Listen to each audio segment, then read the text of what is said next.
Hey everybody, thank you so much for clicking on this video. We're gonna jump into how I've been training over the summer. So starting in January this year, I began giving updates on my current training. At the beginning of the year, I started following an 8-week program that I wrote for myself with my own goals to stay consistent at the gym, build a little muscle mass, and just add some weight onto basic lifts. I then switched into a 6-week program before leaving for a 3-week vacation. And since we've been back from that vacation at the end of May, I have actually taken the entire summer and I've been following a kettlebell-based program from Hunter Krein. Hunter is the founder of KBCU, or Kettlebell Coach University. I am not in that program. I am not in that certification right now. I am simply taking Hunter's Savage Athlete program. And I want to give you a little bit of behind the scenes today because this is actually my last week on this program before I shift into something else, which we'll talk about at the end of the video. So his program is hosted on Train Heroic, and they're all kettlebell focused workouts. We get between 3 to 5 per week, depending on the current phase of programming. Now, Hunter works in 4-week blocks, which I really enjoy because it not only gives you enough time to get better at different movement patterns, but it also provides a lot of variety to keep you from getting bored. And really the overall focus is just on becoming like a well-rounded individual. We've got strength, we've got plyometrics, we've got velocity training, agility work, ballistics, mobility, power. There's a little bit of everything sprinkled in here. Now, Hunter has a bachelor's in kinesiology and a master's in sports science. He's also an active coach and has worked with anyone from general population all the way up to athletes. Now, I decided on this specific program because one of my big goals this year in terms of training was to just get better at my kettlebell skills, which, spoiler alert, have drastically improved since starting this program. And as a coach, it's just given me a lot more insight and kind of inspiration into other ways to program. You know, I always say that there's like no one right way to program different workouts, especially when we're talking about general population. So I find it really fun to see how other coaches approach a specific goal. So this week, I'm going to take you behind the scenes of my workouts. I'll show you some before and after of specific skills, and then I will share with you what I'll be working on next. Because like I said, this is going to be my last week in Hunter's program for now. To be honest, I'm probably going to come back to it because I've really enjoyed this. And we are off to the gym. So today I'm actually going to Fitness Lounge, which is one of the gyms that I train clients out of. I had a pretty packed Monday, so I'm basically just going to head there a little bit early, do my workout, and then train a client. I'm going to show you a little piece of each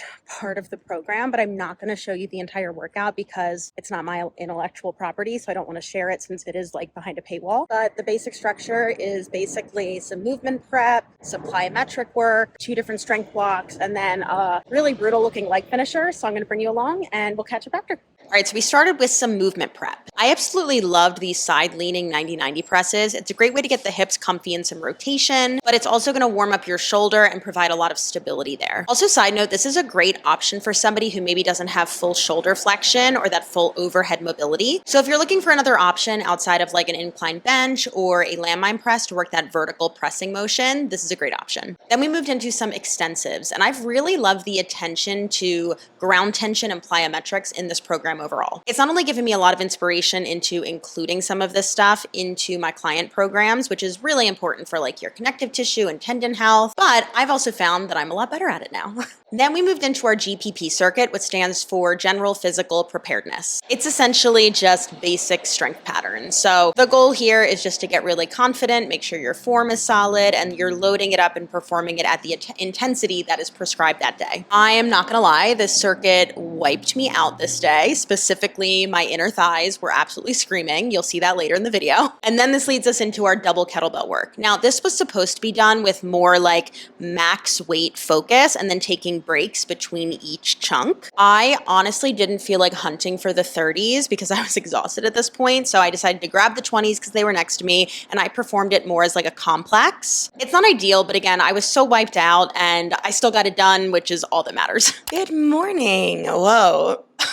All right, so this is the second workout of the week, and we are doing upper body today. We're actually going to do that around 3. It's like 8 a.m., and what I want to discuss today is actually some before and after progress. So if you remember from this video right here, I have taken a course through Bell Mechanics, which I highly recommend. It helped me understand for clients how to not only teach certain skills, but proper progressions of things. And like I said, this program that I'm doing, this is just like a workout program. And in that video, I did show a few before and afters as well of my skills, but but I would say I've had even more progress now simply because I've gotten more reps under my belt. This is the thing that I always say with skill work. You just have to do reps and reps and reps and reps, and then eventually you're going to be better at these things. We want to think of this almost like muscle memory. So like when you first learn to do something, if we think of like our neural drive as like a neural groove or like a road through like an abandoned forest. I don't know why I'm painting this picture all of a sudden.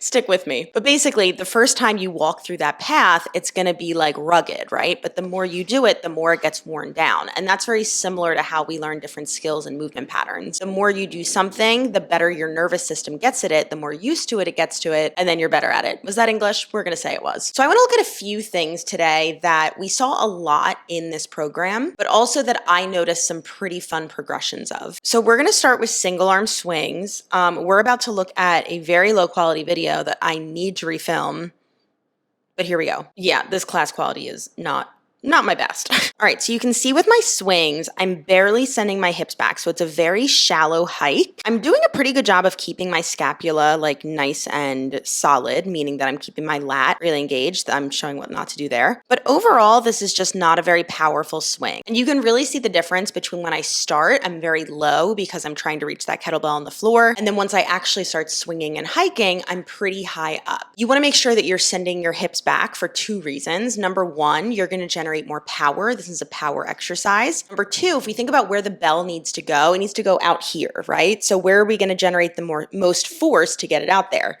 From back here. So if I'm only coming pretty much straight down, we're not gonna be able to get the bell up by using the hips as much, and you're gonna have to rely more on the arm. So let's look at an after. This is from a class more recently. All right, so we've got this nice strong setup, nice deep hinge. So as I hike, I'm staying pretty low, and then I'm getting a lot more depth every time. You can also see because of that, the bell gets a little more float at the top.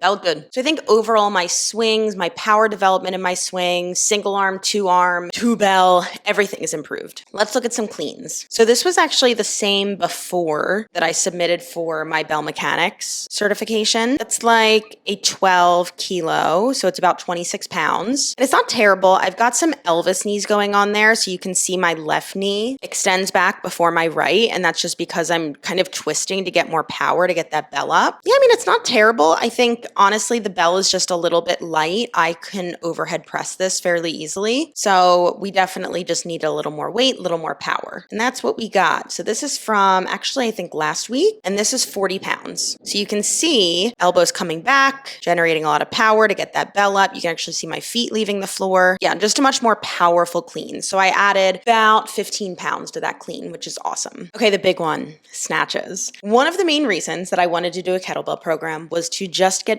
better at snatches. And I knew I just had to keep doing them because I understood all the mechanics. I understood keeping the elbow in. I understood flicking the wrist, but I couldn't get it to stick. And I was like, I just need to start doing this over and over and over and over and over again. But I wasn't sure how to integrate it into like my programming at the time because I was so focused on like more of a hypertrophy program and just like adding weight and numbers on the lifts that I was working on. So anyway, this is my before. It's from January. I definitely was already using a bell that was a little too heavy. I will say the hardest part for me was keeping the elbow back and then controlling the descent or like the eccentric, the falling. So this was just me kind of like playing around, trying to figure it out, and it was going So you can see the bell's just kind of falling forward. I was doing this thing where I was just practicing the down. My elbow's popping out rather than coming in. Even on the way up, I really have a hard time getting that elbow back. I will say for whatever reason, on my right side, all of it is a little like farther away from my body. I'm actually better at keeping it tighter on my left, which is interesting. This was before a client. I was playing around with a fairly light weight, but all of a sudden it kind of clicked. I'm going way too fast in this. Like I just needed to kind of let it chill, but I'm actually like getting that elbow in. I'm flicking the wrist. I'm going way too fast again. My hinge is much more shallow, which makes sense because we want the bell to go from right under us to right up. So my hike is a little bit more vertical. Let me see if I can find one more that's more recent. Oh, let's look at this guy. Let's look at this complex. And you can see I have a down snatch coming up here. So we have a down snatch. It's definitely much more controlled. This is the same weight as in the first video. So it's a 12 kilo, definitely more fluid, more controlled, but you're going to see, even though it's the left side is facing away from us, I actually get the elbow in tighter and that wrist flick a little bit smoother on this side. I don't know why that is because I'm right-handed. Yeah. It's definitely much tighter, but you can see such a huge difference there. And then we'll just pop this guy in. I got to work with double bells a lot. These are 20s, but yeah, you can just see everything is pretty tight. Everything is much more controlled. And even though like these are 20s, so this is just 40 pounds, I will say one of the biggest things that I've started to learn is like, you know, a lot of other people in this program, they'll comment what weights they use and this and that. And like my weights are fairly light compared to everybody else, but I have to remember two things. Number one, I am a pretty small human. Like I'm barely 5'1". So, you know, some guy who's like 6 feet tall and 200 pounds is definitely like, they're just capable of holding more force and like producing more force and controlling more force. So I had to learn to like stop reading that because I was getting very comparative. And then because of that, I was trying to go too heavy too soon. In the grand scheme of things, I haven't even been weight training as long as a lot of the other people in this program, or that long at all, like in the grand scheme of life. So I just need to be patient with myself and remind myself this is the weight that I'm using. I will continue to get better with this weight. I will have micro, you know, gains in my weights over time, but where you're at is perfectly fine. And you should just clean up your skills before you start going for like heavy loads. And that goes for all of us. So anyway, I'm going to get dressed and film some stuff for the day. I have some clients in there, and then around 3 o'clock, we're going to go to the gym. We have an upper body day and we'll talk about it later. Bye. We are off to the gym. So a few things. Number one, I don't think I've said this yet. My inner thighs are so freaking sore from Monday's workout. I think it was that mix of like the sumo deadlift right into, we did a lateral lunge into a curtsy lunge. So much adductor, holy crap. So I'm definitely still feeling sore from that. So I'm excited that it's a lower body day or upper body day. I will say Hunter will still kind of do like a full body day with like an upper body focus. And I've peeked ahead and that's kind of what this is. And I would say the only thing I don't love about this program is that a lot of it seems to be programmed for people who have like free reign of their space. So for instance, today we're doing a barbell bench press, which I'm going to do dumbbells because that's what I've been working on. And next week I'm going to start switching into barbells. Anyway, so for example, today we're doing a barbell bench press into split squats, into, I think, single arm swings. Those are all things that I would not put together in my gym just because of where the space is. So what I'm going to do is just do my bench pressing, and then I'm going to move to a new space and I'll do a superset of the split squats and the single arm swings. Again, I feel like that's my only complaint, is that sometimes things are kind of programmed without thinking of like how to use the space and different weights that you can grab all at the same time optimally, but it's easy enough just to kind of switch out. So today I'll try and give you like a little peek of one thing from each little chunk of each section. I will say my gym, there is no filming culture here. Like no one does it. So I try to be like extra respectful. So we'll see what we can get. And yeah, let's get like a nice little pump on and rest these adductors. All right, day 2. So first up, we had this med ball circuit. It was basically like 6 to 10 different drills in all planes of motion to help mobilize the hips and shoulders and spine. I love med ball work, so whenever it's in a program, I am very happy. And we got into a little more specific movement prep. The side bend row was a really fun way to work that like lateral spinal flexion and get the back warmed up with the row.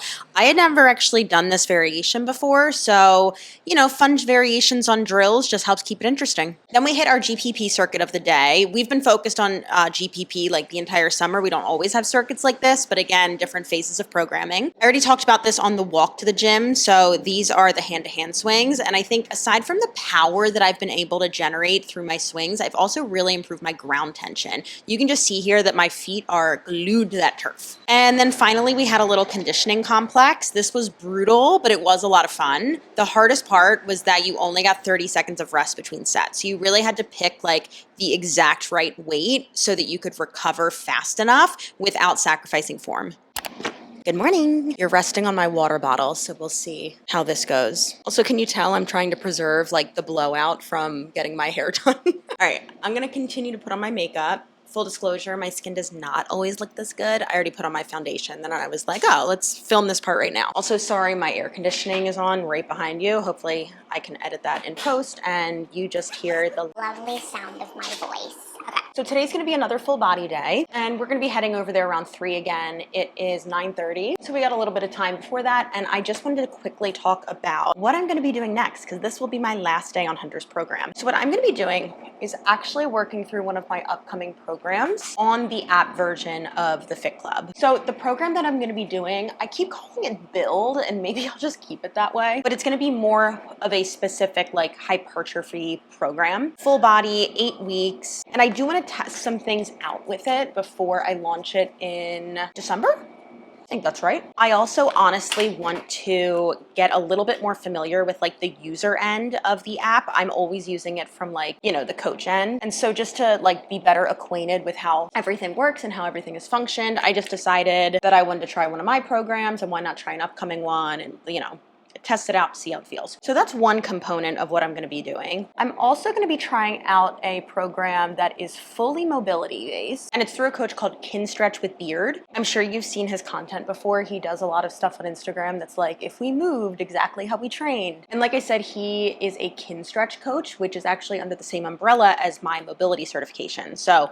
the whole company is FRS, Functional Range Systems, FRC, Functional Range Conditioning. That's my certification. Kinstretch is basically like the group fitness version of it. Over this whole year, I've been trying to take different Kinstretch and mobility classes online on YouTube from people, but I did decide, I was like, you know what, let me support someone for a month and really commit to like whatever they have in there. Because like I said, I think it's really important and really helpful to learn from others who have been doing things longer than you, and maybe, you know, fill some knowledge gaps for you. So I think it'll be really helpful for me just to see how somebody else kind of implements the similar mobility approaches that I do. That was kind of English. So those are the two things that I'm going to be focused on next. I will more than likely make an entire video talking about Kinstretch, but I always tell people, like, if you are looking for, you know, increased mobility and you don't know where to start, look for someone who's Kinstretch. You could also look for someone who's FRC. That's the certification that I have, but I find that Kinstretch providers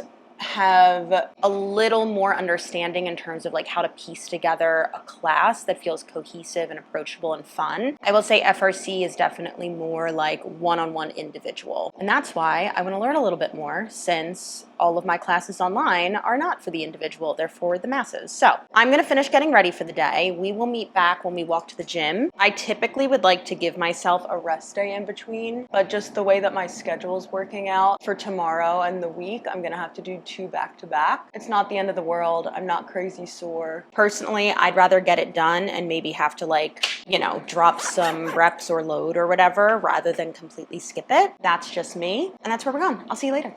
All right, y'all, we are en route to the gym. I think the thing I'm most excited about today is my playlist. It's my day list, and it's called like a brat something, something, something. Very pumped to work out this. So got nothing to report. I'll film a few clips as I can. Let's get at it. So starting out with a little movement prep, I was actually just too lazy to find a plate to stand on, so I did single leg calf raises instead with a 25-pound dumbbell or kettlebell. I think if you take anything from this video, it's just like how to make adjustments to fit your space, energy level, and equipment. Then we got into a little power circuit that worked 3 drills from the kickstand position. I didn't go wildly heavy here because I was just trying to focus on generating a lot of power and speed from the hips, so I didn't want to be tied down by the weight. And I was thankful I didn't go super heavy because this next chunk destroyed me.